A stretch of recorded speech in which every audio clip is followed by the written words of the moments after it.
ইংল্যান্ডের বিপক্ষে সেমিফাইনাল খেলতে বেস ক্যাম্প কানসাস সিটি থেকে আটলান্টায় পৌঁছেছে আর্জেন্টিনা ফুটবল দল। তবে ইংলিশদের পরাস্ত করে টানা দ্বিতীয় ফাইনাল খেলার জন্য প্রস্তুতিতে কোনো কমতি রাখছেন না কোচ লিওনেল স্কালোনি। কানসাস থেকে ট্রেনিং সেশন করে আটলান্টা এসেছে মেসিরা।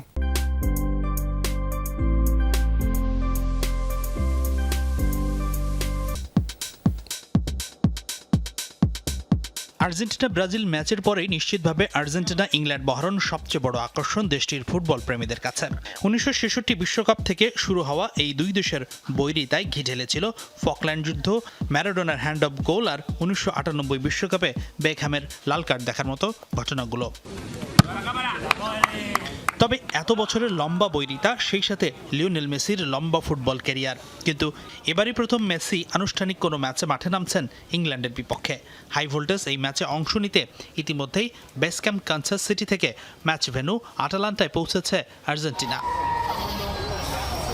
আর্জেন্টিনা দল রাতে পৌঁছালেও হুলিয়ান আলভারেজ, লাউতারো মার্টিনেজদের দেখার জন্য অধীর আগ্রহে বসেছিল ভক্তরা। অধীর আগ্রহে বিকেল থেকেই টিম হোটেলের সামনে জড়ো হয়েছিল ভক্তরা। তবে স্বভাবতই সবার আকর্ষণের কেন্দ্রে ছিল লিওনেল মেসি। সেই সাথে ডিয়েগো ম্যারাডোনার ব্যানার নিয়েও হাজির ছিল বেশ কিছু আর্জেন্টাইন সমর্থক। এদিকে আটালান্টা আসার আগে কানসাসে সকালে অনুশীলন সেশন করে এসেছে স্কালোনির দল। আগের দিন মেসি বিশ্রামে থাকলেও এদিন করেছেন পূর্ণাঙ্গ সেশন। তবে এই সেশনটি ছিল ক্লোজ ডোর। ইংল্যান্ডের বিপক্ষে কঠিন লড়াইয়ের মাঠে নামার আগে ফুটবলারদের ফিটনেসের দিকে বিশেষ গুরুত্ব দিচ্ছে আর্জেন্টিনা। হাসিনুর রহমান, যমুনা স্পোর্টস।